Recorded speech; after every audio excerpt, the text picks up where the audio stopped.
Hey, event pros, it's David, CEO of ThymeBase. I'm here to talk to you today about the budget we have that will be appearing in your events. You can start from scratch, which will have a completely blank budget, or you can start from a template, which is similar to the budget that I made in the Google Sheet, which I'll link to below. We're going to start with the template. And here you can type in your expected total budget. You can always change this later. This is just, to give you a ballpark. After that, you can click create. And I'm going to jump to one that's already been built. So here we are on Mallory and Sam's wedding. And I'm going to walk you through the different parts of this budget. If you ever make mistakes, don't worry. Everything can be changed. You can delete individual items. You can edit them. You can also have us reset them. Just send out an email to support@thymebase.com and we can have you start from scratch right inside the event. So starting at the top right here, we have this budget that we talked about. I'm going to zoom in a little bit. You can edit it. You can change it at any time. This is just to give that quick visual reference of what's the big picture. The next number we have is the estimated, and this is collected from all of these summed up, which are in terms themselves added by each individual expense item. So we call the categories groups, but it's just general categories. You can add new groups at the bottom. So we're going to call this DJ, even though we already have an entertainment section. And you can also delete groups. Deleting a group will delete all of the expense items that are in that group as well. You can always delete the individual expense items if you'd like. The estimate is pulled from here, and we also have the actual, which is pulled from this column as well. The estimate and actual are both hard-coded, so you enter them manually, and you can change them at any time. So you can put in your allocations for each item in the estimate column, and then in the actual column, you can put in the invoices that you've received, so you know what the correct amount is as it impacts the budget. Right here shows upcoming payments. We're going to come back to this, but what this does, it takes all of your payments that you've added to your individual expense items, and it takes the most recent ones and it throws them up here so you always know what payments are coming due and when. And we'll also come back to the graphs in just a moment. So looking down here, I'm just going to roll these up. We can click show all groups or hide all groups.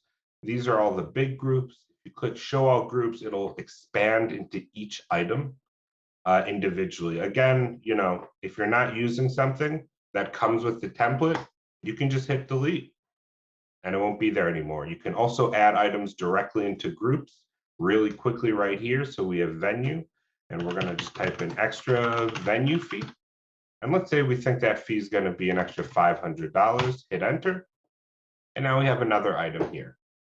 We can always edit it to add the actual cost, or we can delete it.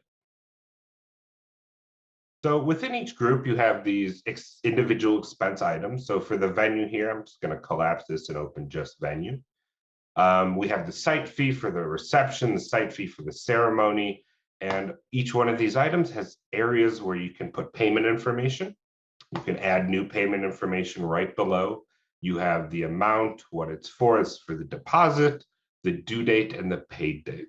The next section right below, you can add vendor information.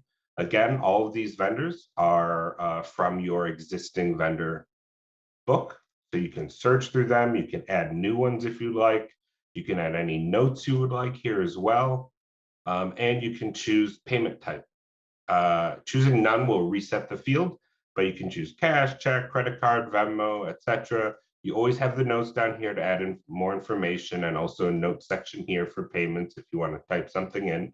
You can also add attachments like invoices, receipts, bills, and links as well.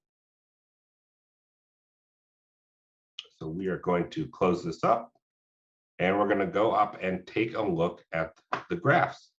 So the first graph we have is this paid versus due. So if you've had entered those payment details, you'll be able to see what the actual amount is and what is still outstanding.